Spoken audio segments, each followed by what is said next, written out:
Hello to everyone. I welcome you all on Abhipedia platform, and today we are going to cover the important current affairs of Punjab state first and second week of May. Right? So these current affairs are very important for your upcoming Punjab exams. So make sure you hit the bell icon in order to subscribe to this channel. And obviously आप किसी भी time पे comment कर सकते हैं video के नीचे आपकी कोई भी क्वेरी है पंजाब एग्जाम से related. So we would love to answer your queries. Right? So let's begin with this news number 1. News is related to the importance of nuclear power, right? So obviously हमारा जो dependence है काफ़ी ज़्यादा हो चुका है. अगर हम लोग बहुत बात करें fossil fuels, petroleum, crude oil के ऊपर काफ़ी ज़्यादा डिपेंडेंसी हो चुकी है, और इसकी वजह से इसके बहुत ज़बरदस्त कॉन्सिक्वेंसेज हमें देखने को मिल रहे हैं. First of all is earth is warming. Right? Earth जो है ग्लोबल वार्मिंग का एक बहुत बड़ा इम्पैक्ट जो है वो इंडिया और पूरे वर्ल्ड के ऊपर देखने को मिल रहा है. और इसके ऊपर जो है काफ़ी ज़्यादा जो है डिस्कशन चल रही है, इनिशिएटिव चल रहे हैं कि किस तरीके से हम लोग जो है अपनी जो डिपेंडेंस है फॉसिल फ्यूल्स के ऊपर, क्रूड ऑयल के ऊपर, उसको कम करें और कोई ऑल्टरनेट लेकर आने की कोशिश करें. ऑल्टरनेट वैसे भी हमारे सामने बहुत सारा है, जैसे रिन्यूएबल सोर्स ऑफ एनर्जी है, लेकिन वो फिजिबल है कि नहीं है, it is a very big question. और वो जो उसकी फिजिबिलिटी है, अगर है भी तो कुछ कंट्रीज़ के पास है, पूरे ऑल ओवर वर्ल्ड के पास नहीं है. ठीक है? सो यहाँ पे न्यूक्लियर पावर के ऊपर जो है काफ़ी ज़्यादा एम्फेसिस किया जा रहा है कि nuclear power can eliminate the need for the gas and oil. So इसकी जो ये जो ग्लोबल लेवल पे गैस और ऑयल की ज़रूरत पड़ रही है, डिमांड हो रही है, उसको एलिमिनेट किया जा सकता है न्यूक्लियर पावर जो स्टेशंस को सेटअप करके. और इस न्यूक्लियर पावर को यूटिलाइज करने की जो रेस हो रही है, इस रेस के अंदर चाइना एक ऐसी कंट्री है जो लीड कर रही है. Understand? So this is the एक लेटेस्ट आर्टिकल आया था, उसी से ये कंटेंट मैंने लिया हुआ है. अब देखो इसके ऊपर जो है कुछ कंट्रीज़ हैं जो बहुत ज़्यादा एम्फेसिस कर रही हैं. राइट? जैसे अगर हम बात करें, सो वी हैव यूरोप. ठीक है? सो यूरोप काफ़ी ज़्यादा एम्फेसिस कर रहा है कि हमें जो है न्यूक्लियर पावर के ऊपर और ज़्यादा उसके ऊपर कुछ R&D करने की ज़रूरत है, ताकि हम लोग इस पावर्स इस ऑल्टरनेट सोर्स ऑफ एनर्जी को अपना एक फिजिबल सोर्स ऑफ एनर्जी बना सकें.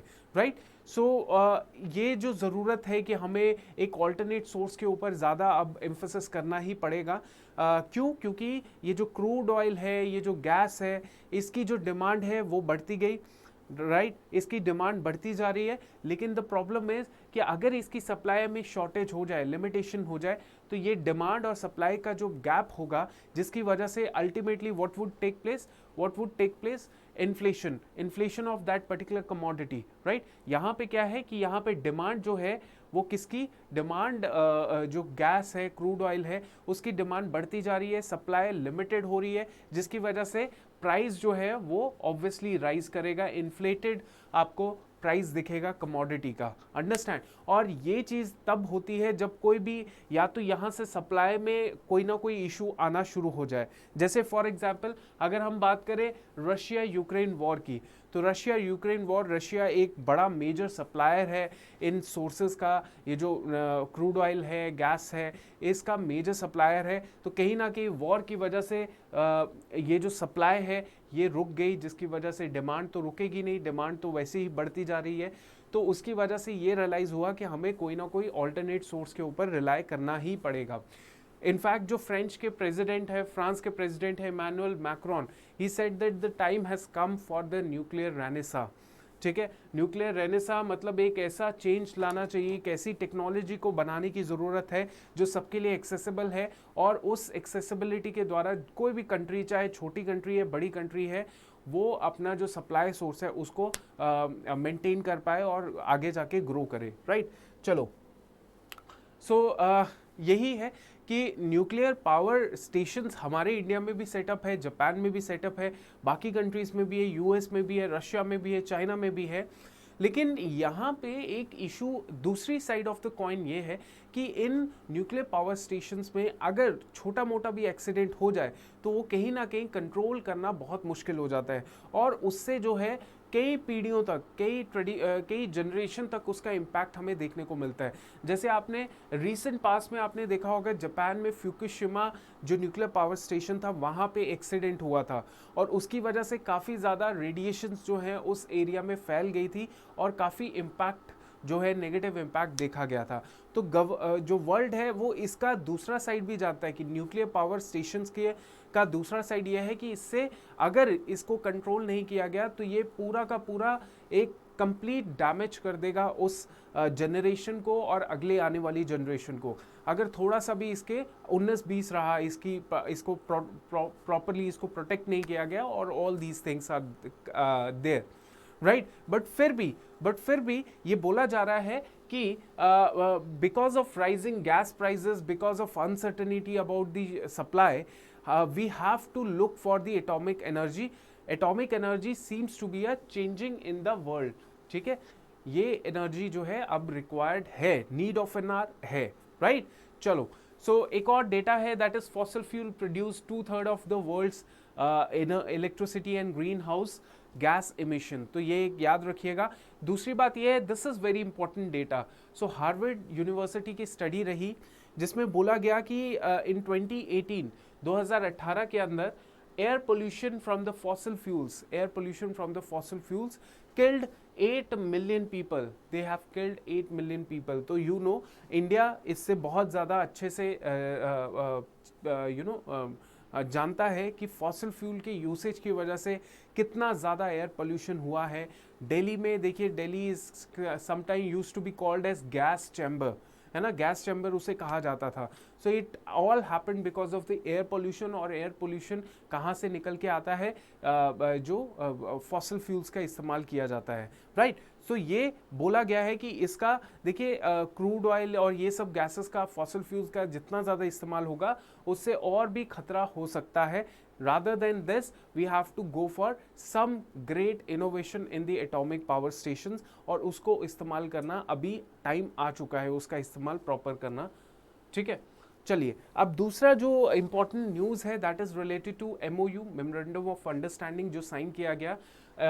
यूनिवर्सिटी है Guru Nanak Dev university, signs MOU with the German cultural association, ठीक है। सो ये जो कल्चरल एसोसिएशन है इसका नाम क्या है, it is Goethe institute Max Mueller Bhavan, a non profit German cultural association operational world wide to promote the German language to increase the academic opportunities for the students, right. It's very simple, अगर किसी को German language आती है तो वो India के अंदर तो बहुत अच्छा पैसा कमा सकता है, क्योंकि जर्मन का इस्तेमाल जो है इंडिया के अंदर भी किया जाता है। जैसे बड़े बड़े डिप्लोमेट्स आते हैं, जर्मनी के डिप्लोमेट्स आते हैं, तो उनके लिए ट्रांसलेटर की ज़रूरत पड़ती है, इंडिया को ट्रांसलेटर की ज़रूरत पड़ती है, ये तो चलो ठीक है। बट इनफैक्ट जो स्टूडेंट्स हैं जो जानते हैं थोड़ी बहुत बेसिक जर्मन भी जानते हैं, they can easily shift to Germany, या जर्मनी जहाँ पे बोली जाती हैं कंट्रीज़, जो लैंग्वेज बोली जाती है दूसरी कंट्रीज़ में, वहाँ पर भी आराम से वो सेटल होके अपना जो है एकेडमिक अपॉर्चुनिटीज़ को सीख कर सकते हैं, और आगे जाके एक लाइवलीहुड अपॉर्चुनिटीज़ को भी वो यूज़ कर सकते हैं, right. So this MOU was signed in the presence of vice chancellor, जो प्रोफेसर डॉक्टर जसपाल सिंह संधू हैं, और जो डायरेक्टर हैं language programmes South Asia Goethe institute New Delhi के, जिनका नाम है थॉमस गॉडल, ठीक है। सो राइट, क्लियर हो गया। चलिए, नेक्स्ट हम लोग इंपॉर्टेंट न्यूज़ पढ़ लेते हैं। Next news is related to doctor Malik. Doctor Malik को मिला है best scientist award, doctor Malik को मिला है बेस्ट साइंटिस्ट अवार्ड, ठीक है। सो प्रोफेसर यशपाल सिंह मलिक, याद रखिएगा इनका पूरा नाम है Yashpal Singh Malik.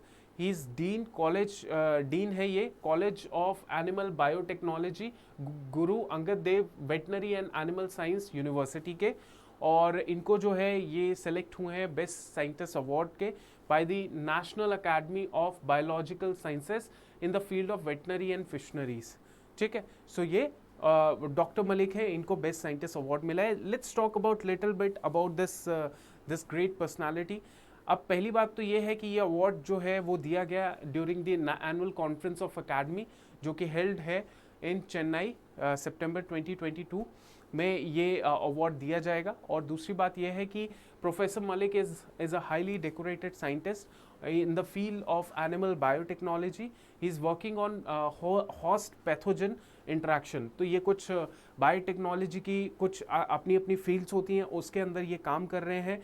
He is working on host pathogen interaction, evolution and epidemiology of viral diseases. Right, चलिए. He has already written 7 books, 2 to 7 scientific research articles. ठीक है, और साथ ही साथ जो है इनके पास और भी बहुत सारी इन्होंने पोजीशंस जो है हासिल की थी अपने टाइम पे. तो that is for example secretary of world society for virology USA during 2022-2024, secretary general of Indian virology society 2020 से लेके 2023 तक. Right, he is also representing India as a member in One Health Group in Federation of Asian Veterinary Association for 2021-2025. He is member of International Committee on Taxonomy of Viruses. इस तरीके से इनका tenure है. Now, what is important? Now, important is just one thing. Who is Dr. Malik? और उनको अभी क्या कौन सा अवार्ड मिला है, दैट्स इट. बट ये भी पढ़ना इम्पॉर्टेंट होता है because it made us realise कि हमारे कम्युनिटी के अंदर भी बहुत सारे ऐसे टैलेंटेड लोग हैं जो एक्सेल कर रहे हैं और इंडिया का नाम आगे पहुंचा रहे हैं. Right, so this is also very important to read. Now next is first ever industry academia meet 2022 organise by technical education. So देखिए, Punjab corporation and finance minister जो है Harpal Singh Cheema, he announce recently कि फॉर्मेशन होगा एक टास्क फोर्स का in order to boost the collaboration between the industry academia and technical education and industrial training department, जो first ever edition organise कर रहे हैं इंडस्ट्री अकेडमिया मीट 2022 का. Right, so this is very simple news, याद रखिएगा इसको. Next,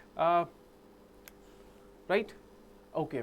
Next is Rupinder Pal Singh to lead the Indian hockey in Indonesia, right? So Rupinder Pal Singh जो है वो इंडियन हॉकी टीम को lead करने वाले हैं, कैप्टन है होने वाले हैं वो इंडोनेशिया में जो एशिया कप होने वाला है. इंडोनेशिया में जो एशिया कप होने वाला है उसमें वो लीड करेंगे टीम को. एंड ये बहुत ही ज़्यादा एक खुशी की बात है किनके लिए, जो फरीदकोट के लोग हैं, क्योंकि ही बिलोंग्स टू फरीदकोट. ठीक है, काफ़ी प्राउड वाली फीलिंग है फरीदकोट के लोगों के लिए, उनके फैमिली के लिए. Right, and he is going to lead the Indian hockey team in Indonesia Jakarta in the Asia cup. Right, okay. So इतना याद रखिएगा, एक सिंपल सा एक स्टेटमेंट आपसे पूछा जा सकता है. नाउ JNDU कैंपस पेनकैक सिलेट, आप इसके बारे में सर्च करिएगा. इट इज़ काइंड ऑफ एक फाइटिंग स्पोर्ट्स होता है ये, और इस स्पोर्ट्स के अंदर जो है JNDU का जो कैंपस है इसमें इस टीम ने जो है वॉन किया है overall championship. Right, overall championship जो है गुरु नानक देव यूनिवर्सिटी ने जीती है in the men as well as women categories. ठीक है, जब Guru Nanak Dev university inter college pencak silat championship 2022 organise हो रही थी इस टाइम पे, और this was organise by the sports department of university. Right, तो आप याद रखिएगा इसको. नेक्स्ट हम लोग बात करते हैं, it is not related to only Punjab, it is related to all over India, कि राजीव कुमार जो है he has been appointed as a chief election commissioner. CEC appoint कर दिए गए हैं राजीव कुमार को to assume with the effect from 15th May. 15 मई से he'll take this position of chief election commissioner. ठीक है, कि पोजीशन में ये 15 मई से संभालना शुरू कर देंगे. ठीक है, he'll be the next CEC. Earlier he was election commissioner, पहले इन्होंने इलेक्शन कमिश्नर का जो है पोजीशन को संभाला, अब ये CEC बनने वाले हैं. राइट, एंड जो अनाउंसमेंट है that was made by the union ministry of law and justice. Understood. चलिए, who is the current chief election commissioner? ठीक है, सुशील चंद्रा. राइट, अभी तो ऑब्वियसली यही है, राजीव कुमार ही है, लेकिन इनसे पहले कौन थे? सुशील चंद्रा जो है he is the incumbent chief election commissioner who will demit his office on 14th May. ठीक है, okay. Who will appoint the chief election commissioner, कौन अपॉइंट करता है चीफ इलेक्शन कमिश्नर को? According to article 323 subsection 2 of the Indian constitution, याद रखिएगा 323, ठीक है।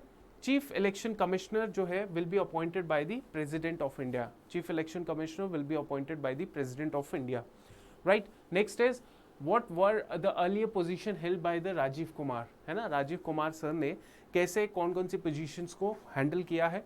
So obviously he is retired IAS officer, ठीक है, of 1984 batch of Bihar Jharkhand cadre इनको मिला हुआ था। He is superannuated from the IAS in February 2020 में इन्होंने IAS का इनका कंप्लीट हो गया अपना टेन्योर। उसके बाद इन्होंने मल्टीपल पोजीशंस के अंदर अपने को सर्व किया, जैसे director central board of reserve bank of India, SBI and NABARD, ठीक है। He also served as a member of many boards and committees. He was appointed as a chairman of Public Enterprises Selection Board in April 2020, right? ठीक है, तो since September 1st 2020 Rajiv Kumar is serving as a election commissioner, right? चलिए,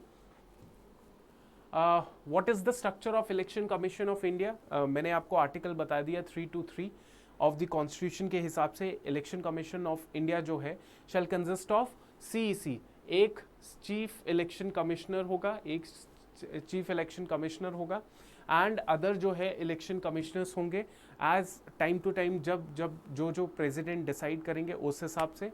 currently election commission of India consist of CEC and 2 election commissioners, so CEC होंगे और 2 election commissioners होंगे। What is the salary of Election Commission of India? This is something जो आपसे सवाल पूछा जाता है। So according to this Election Commission, जो Election Commission Act 1991 के हिसाब से, so Election Commission Act 1991 के हिसाब से जो सैलरी है CEC की is same as the salary of Judge of Supreme Court, is same as salary of Judge of Supreme Court, right? समझ आ गया? So what is the salary of CEC? Salary of CEC is same as the salary of मतलब the salary of CEC is same as the salary of Judge of Supreme Court. Please इसको याद रखिएगा, Judge of Supreme Court की जैसे ही इनकी salary होती है, किसकी? CEC की, right? Okay, now this is something which is very good initiative taken by the Kapurthala. Initiative क्या है कि Kapurthala has become the first district to provide a free online subscription to 10,000 students for the quality education, right? So Kapurthala has become the first district जहाँ पे 10,000 students, वो students जो सरकारी school के हैं, उनको जो है सब्सक्रिप्शन मिली है क्वालिटी एजुकेशन की। अब आपको पता है सब्सक्रिप्शन मॉडल्स पे जो ed tech sectors, ed tech Giants, ed tech का मतलब क्या होता है? Education, ed tech, education technology जो प्लेटफॉर्म्स है जैसे बायजूस हो गए, सो बायजू और इंटेलिजेंट इंडियन प्लेटफॉर्म है, ये इन्होंने कोलैबोरेशन किया है कपूरथला के स्कूल्स के साथ, जहाँ पे वो 10,000 स्टूडेंट्स को एक तरीके से क्या देने वाले हैं? फ्री क्वालिटी एजुकेशन देने वाले हैं, ऑनलाइन क्वालिटी स्टडी मटेरियल भी दिया जाएगा इन बच्चों को, right? So let's talk about little bit more about this. तो डिप्टी कमिश्नर जो कपूरथला के हैं, that is Vishesh Sarangal, he launched this project by distributing free e-learning subscription letters to students from the government schools, Ghantaghar and Randhir schools, right? अब इसमें होने क्या वाला है? इसमें बच्चों को सब्सक्रिप्शन मिल जाएगी और ये सब्सक्रिप्शन रहेगी वैलिड फॉर 3 साल के लिए है, और इसमें जो कॉस्ट होगी वो कुछ भी नहीं होगी, it will just be a free of cost. So students can clear their concepts of previous classes they might miss during the study in class, ठीक है? सो द पॉइंट इज कि यहाँ पे वही सिस्टम है जो बायजूस की सब्सक्रिप्शन मॉडल्स होते हैं, जहाँ पे सब्सक्रिप्शन लेके आपको बहुत सारे पैसे दे के आपको क्वालिटी एजुकेशन चाहिए तो आप ले सकते हैं, लेकिन यहाँ पे they are providing free of cost, right? So subscription will provide free high quality educational content, ठीक है? और ये जो एजुकेशनल कंटेंट होगा वो जो भी गवर्नमेंट स्कूल्स का करिकुलम होता है, एकेडमिक करिकुलम होता है, उसी के हिसाब से उसको बनाया जा रहा है। इसके अलावा student aiming to enter in the IITs and medical institutions, जो IIT में जाने की कोशिश कर रहे हैं या मेडिकल इंस्टीट्यूशंस में जाने की कोशिश कर रहे हैं, उनको जो है अलग से जो IIT और नीट के एग्ज़ाम्स के रिसोर्सेज होते हैं, that would also be provided by the Byju and जो इंटेलिजेंट इंडियन प्लेटफॉर्म है उनके द्वारा, राइट? चलो, it's a good initiative, good. Okay, now next is Patiala becomes the first district with the launch of Future Tycoons Startup Challenge project, right? So Patiala news के अंदर इसलिए आया है because Patiala जो है वो फर्स्ट डिस्ट्रिक्ट बना है पंजाब के अंदर, in fact the first district in the overall India के अंदर भी जिसने एक future tycoon startup challenge project जो है इनिशिएट किया है, राइट? एक यूनिक प्रोजेक्ट है जिसमें कोई भी पार्टिसिपेट कर सकता है, चाहे वो स्टूडेंट है, चाहे वो यूथ है, चाहे वो सेल्फ हेल्प ग्रुप का बंदा है, वुमेन है या डिफरेंटली एबल्ड पर्सन है, स्मॉल बिजनेस वाला है या बड़े बिजनेस वाला है, कोई भी जनरल पब्लिक से वो पार्टिसिपेट कर सकता है। अगर उसके पास कोई नया आइडिया है,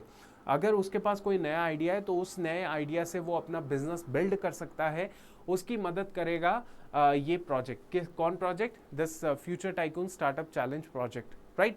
चलो, अब देखिए इसको जो है इसको लॉन्च किया गया by the deputy commissioner Sakshi Sawhney, जो म्यूनसिपल कमिश्नर हैं Aditya Uppal, ADC urban development Gautam Jain and और बहुत अलग अलग जो लोग हैं उन्होंने इसको लॉन्च किया है, राइट? इसके अंदर मैंने आपको बता दिया कि आपके पास नया आइडिया है, आपके पास कुछ ऐसी सोच है जिसको आप बड़ा बना सकते हैं, बिजनेस बड़ा कर सकते हैं, तो कोई भी आके इस प्रोजेक्ट के तहत जो है हेल्प ले सकता है और अपना जो आइडिया है उसको अल्टीमेटली ग्राउंड पे लेकर आ सकता है। On this occasion a cheque of 3 lakh was hand over to Trijan Kala Sangam self help group by startup Punjab.